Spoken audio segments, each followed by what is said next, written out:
welcome back to another week of Fashion Talk Tuesday. My name is Monica. And I'm Maisha. And we have... I'm Taya. Hey, Taya. Hello, Taya. Introduce yourself. Tell us a little bit about you. I am Taya Ashley, also known as Fashion by Taya on Instagram and TikTok. Mm-hmm. I am a Seattle-based designer, and a lot of my designs are focused on accessibility features so that anyone can walk into a store and try on a piece of my clothing. A big part of learning about individual designers in this area is where they're coming from, their story. Miss Taya just graduated from Seattle Central University. She started a collection that is going to take her to heights that we've never seen, because she is a part of an inclusion, disability inclusion, that a lot of people don't get to speak about, and it's still in our world, which is crazy, it's still taboo. Yeah.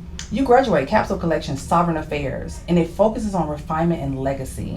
What inspired this collection, and what message did you hope people would take away from this? Because this is actually very, very dynamic, it's such a encapsulating part of what people don't think fashion is, and how to bridge the gap between disability, inclusion, and the fashion community. So What got me started into this was watching the people in my life experience stuff, because at some point we can all become disabled. Whether we're old, young, it can happen at any point. Absolutely. And a lot of this happened when I was watching like my grandma. She has Alzheimer's, and the winter gets really bad for her, and buttons are really hard.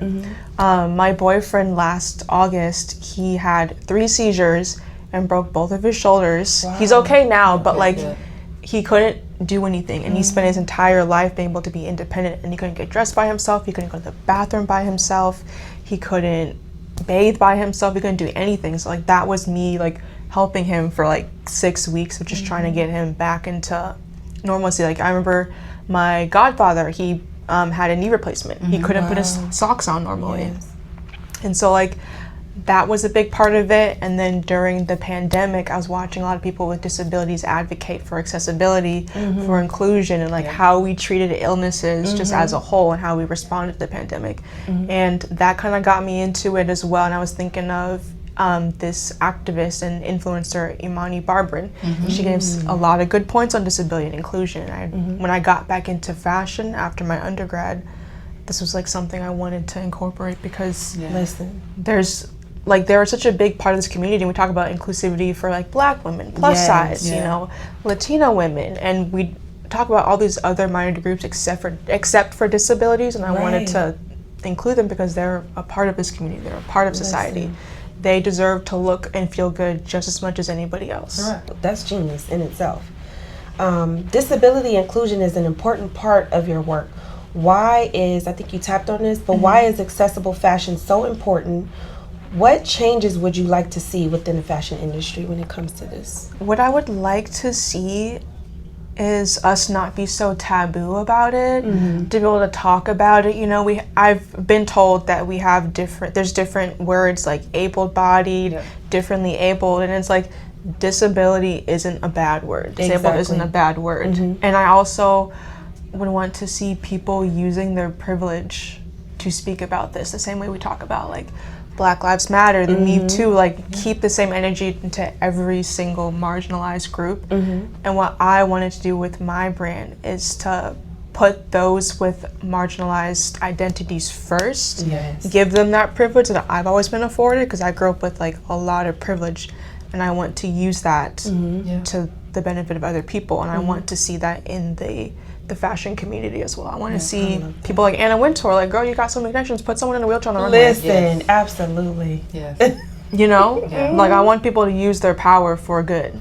I will first say, this started as a project. And it became bigger than you, and it became bigger than her, and this is the vision that takes people to the next level. So what is something that you saw in yourself that wanted to kind of trailblaze a new collection that's going to help a genre of people, the type of person that truly don't feel like they're seen right now? I think I saw how much privilege I have in my life and how people tend to take what I say seriously.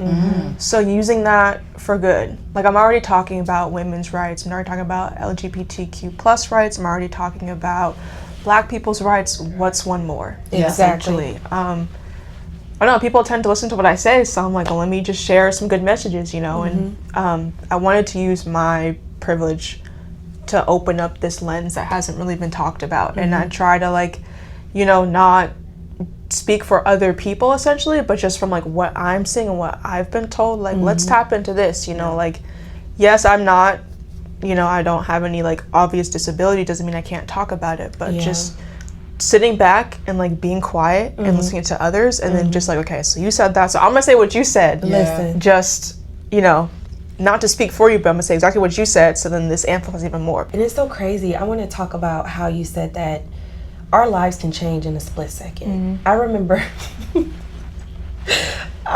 Monica noticed, but I hit my toe, my baby toe, so hard on the corner of the couch. And just one small thing like that prevented me from walking. I had to use crutches. I had to wear a boot.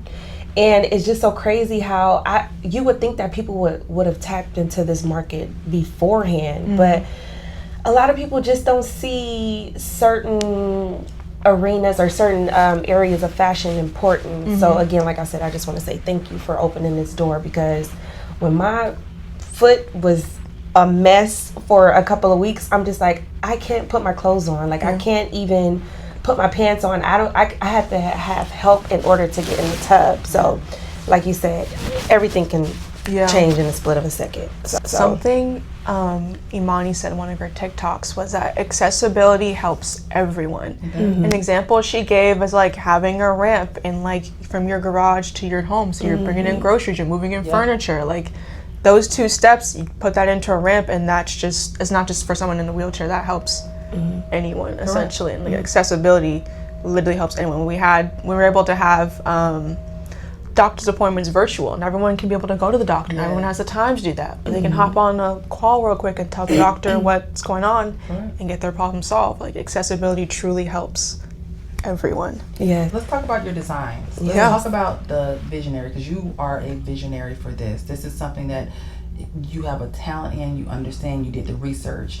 Talk about your designs. What were you thinking about? What types of disabilities were you thinking about when you thought, hey, this has to be designed for somebody in the wheelchair? This has to be somebody, you know, for someone who, you know, has very, very limited mobility. Things of that nature. Well, I read a lot of books and I did a lot of articles, and a lot of it was just including people with disabilities into the conversation, not thinking like for them. So I also did a lot of informational interviews with people that were willing to talk to me. I did some surveys and stuff to figure out like what is it that people are needing. And then I tried to hone in on like, I guess like a generalized idea, because I can't fit every single like disability into this collection. So I tried to do like an overall encapsulation. And so a lot of it was focused on like dexterities, and like prosthetics, and wheelchairs were like my main things. That's like what I heard back the most on. Like one girl I interviewed, she says that she uses a cane, crutches, and sometimes a wheelchair, and her clothes fit differently with each mobility tool she uses. She also told me that like back in like in the 2010s when like ripped jeans were really popular, she has a hard time getting them on, so she used to get dressed the night before school and then sleep in it, because it would take her 2 to 3 hours if she weren't to do that ahead of time. So just trying to find ways to make it easier for people, and really just getting a lot of the feedback I had, and then using like my design aesthetic and kind of like marrying the two is what I was trying to achieve. I'm curious to know, so with somebody in that predicament, what design would you come up with? Like what detailing do you think that particular person would need in order to feel comfortable in there? Well, what I was thinking of for like my brand in general was having like a handful of like accessibility features, and then people who need like specialized needs come in, talk to me. We can try and get you some custom stuff, things like that. Or like if you just have a pair of jeans that you love, you need it to be altered, come talk to me, we can like alter it.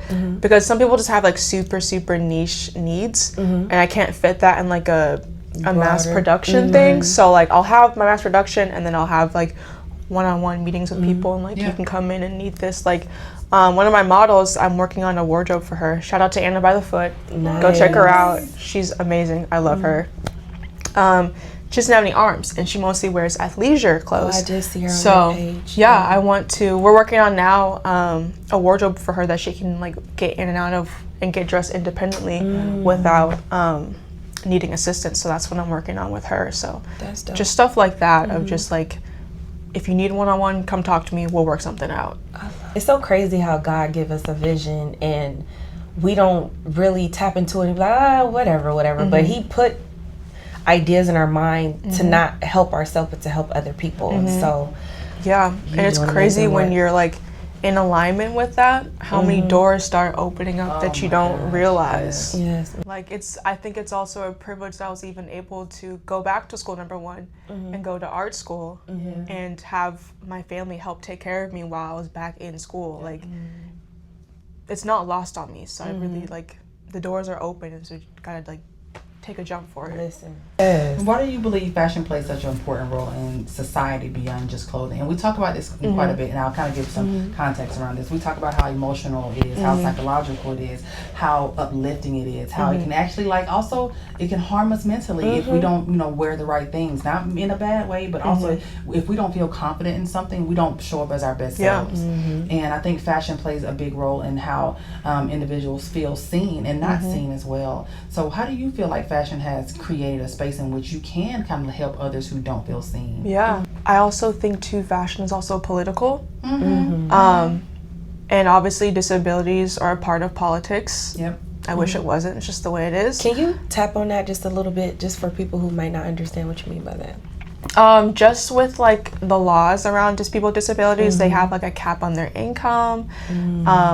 And with that income, they can only get certain aids for things. Health insurance is really, really complicated for people with disabilities. And healthcare in this country, we already know, is a little different than other places. And so added disability on top of that, and how a lot of the laws, if you look back, like the documentary, the 13th Amendment, part of that too was also like the laws, the systemic is like it's setting people up to become disabled to then like take away their rights. Conservatorships, with Britney Spears when all that happened. She wasn't in her right mind. Like, it's just, it feeds into everything to essentially like take away people's rights and keep them under the machine. I also think too, like you said, it's emotional. We get dressed and we feel best. Like I had a teacher tell me, show up in like your best Sunday dressed for a test, and I was like, whatever. And I did, and I got a great grade. Like it's literally like spiritual, like how you get dressed, like color theory, how like our emotions are tied to colors and how we feel about ourselves.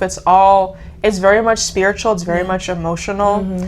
And it's not just the clothing, it's like how you wear it, it's how you put it together, how you style it, like individuality. It's your personality on display and how you feel about yourself, and like you deserve to look and feel good, and you should wear whatever you want. Listen, we talk about that all the time. Whatever you want, because at the end of the day, no one's gonna remember you in a plaid purple suit.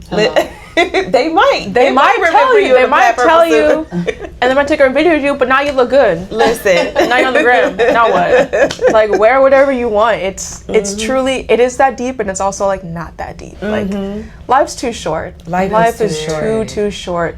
Wear what you want. Wear what makes you feel good. Wear what makes you happy.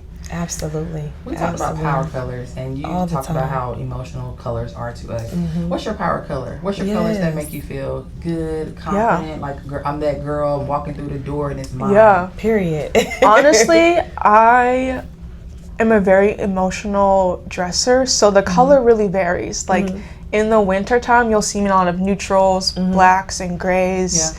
And then the summer and spring, you see me in like greens, blues, purples, orange, pinks. Like, it's very, I don't know, I'm just very, it depends on how I'm feeling. Today I felt bright and happy. I'm like, I'm going on a podcast. So I put on orange today because I just felt like happy. My mom's favorite color is yellow, so whenever she's in like a great mood, you always see her in yellow. Like, so my favorite color is purple, but I tend to wear a lot of bright colors whenever I'm happy. Yeah, I'm trying to do better with that, because year round, baby, I'm in darks. But it's easy to get dressed. I'm trying to be more of a, I don't want to say a girly girl, but I'm trying to tap into wear more color.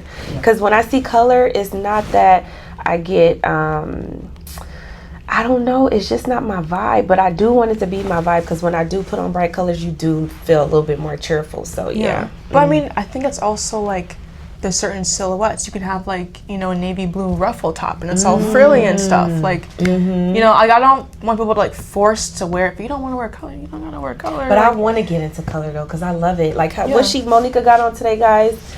I love it. It just makes you feel like, okay, I feel joyful. Right. If we go back to how we talked about how emotional it is for years, I felt like colors didn't look good on me. So I did wear very muted tones, very blacks and grays. And people were like, what's your favorite color? I'm like, girl, black and gray. Yeah. And I'm like, is that really? And I'm like, you know what? I've been saying it for so long that I started to believe it. Yeah. And once I always tell the story. My friend said, hey girl, you look good in a red lip. I said, no, I would never wear a red lip. You do though. She look amazing. And I did not wear my first red lip until I was 30 years old.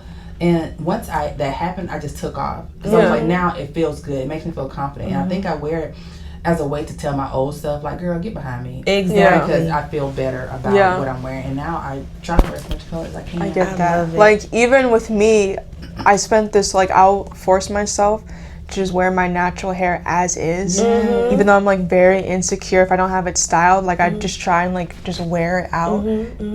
Just to, like this, God gave me these roots for a reason. They gave me these roots for a reason. Like, it's growing out of my hair. If it wasn't supposed to be here, it wouldn't be here. Listen. So just trying to like embrace like I'm working who on we that are, too. like color.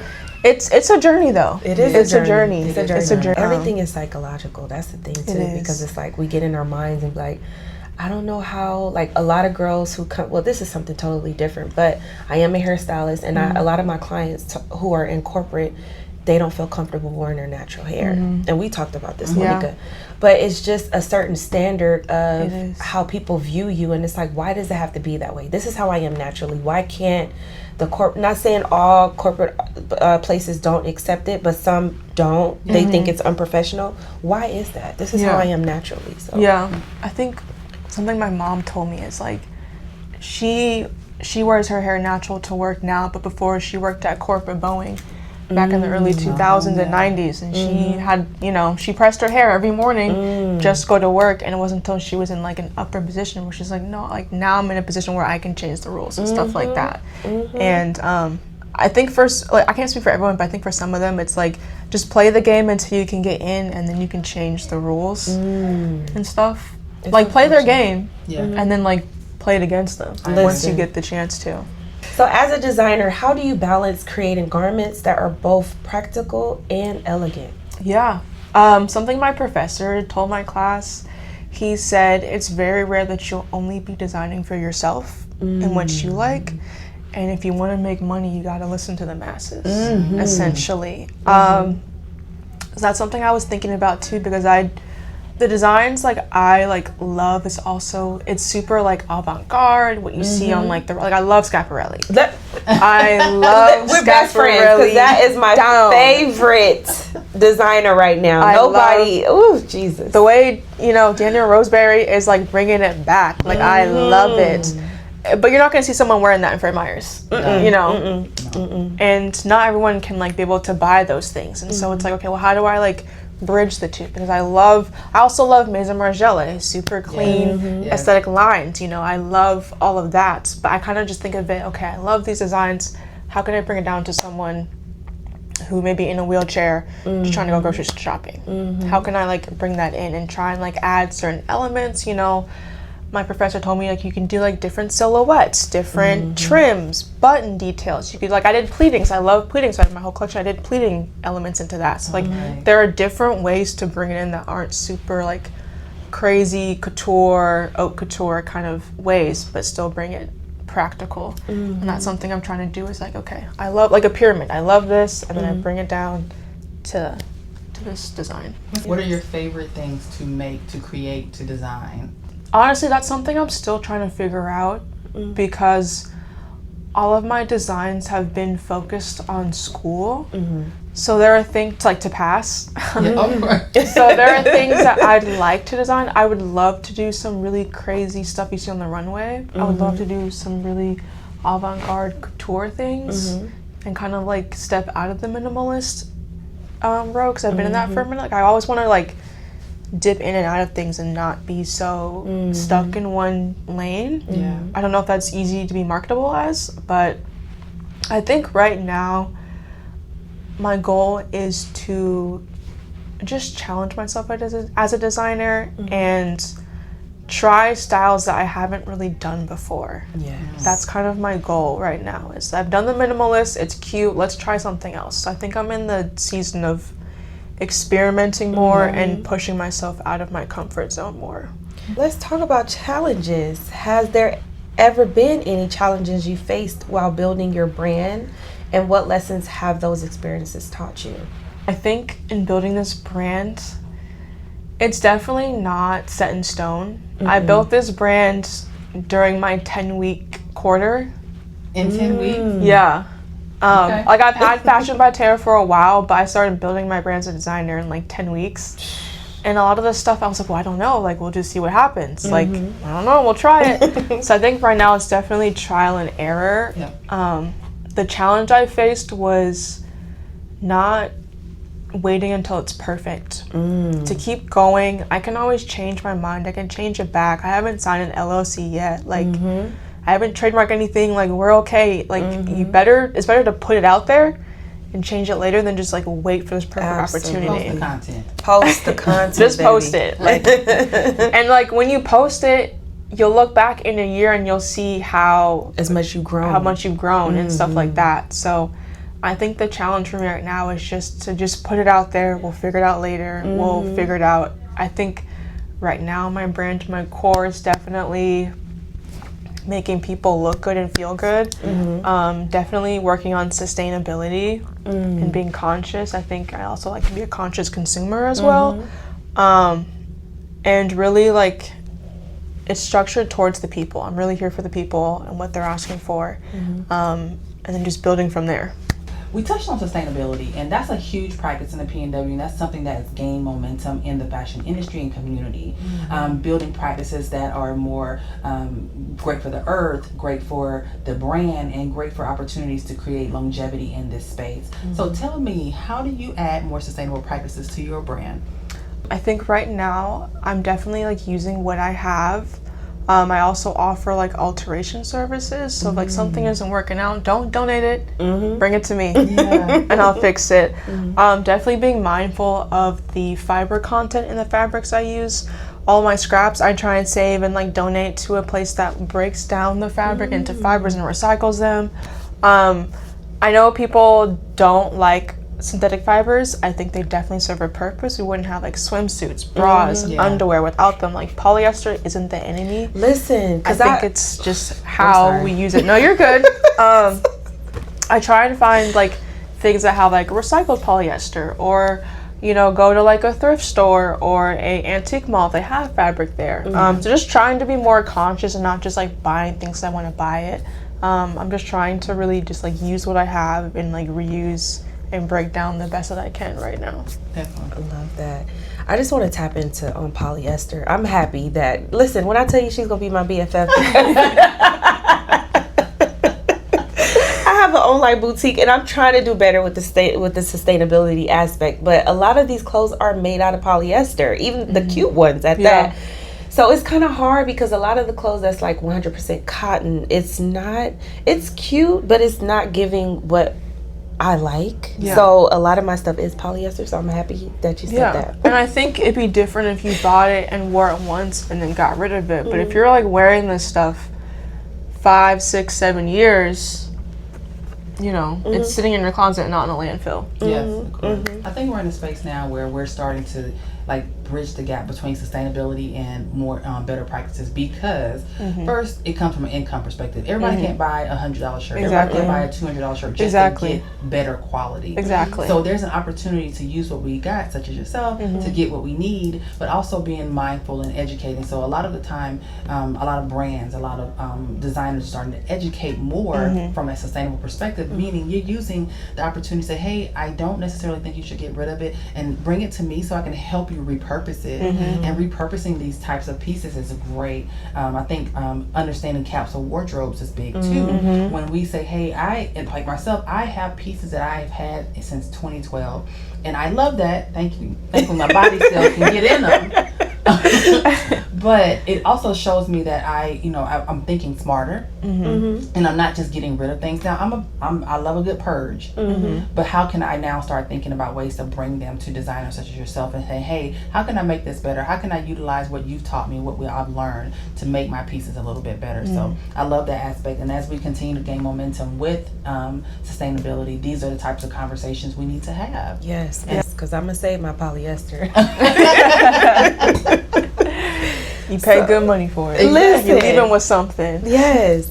So what's next for Fashion by Taya, and where can our audience find you, and how can they get in touch with you? Yeah, what's next for me is, I think, just taking clients one-on-one, seeing what we can do, what your vision is, and I think definitely I'd like to do another show. I'd like to do a bit more experimental looks as well. Yeah. So you can really see me just trial and error on Instagram and TikTok at Fashion by Taya. Instagram's with 2 A's at the end. Just figuring out. I have some goals in mind. I'd love to be featured in Vogue.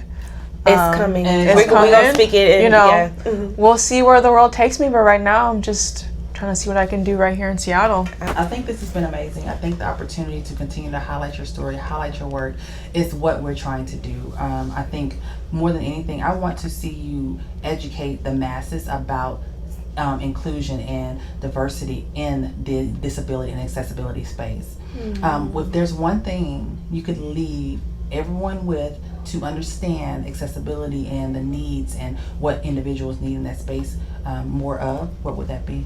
It would be go read some books by people with disabilities. Reading is fundamental. Yeah. Yes. Go read.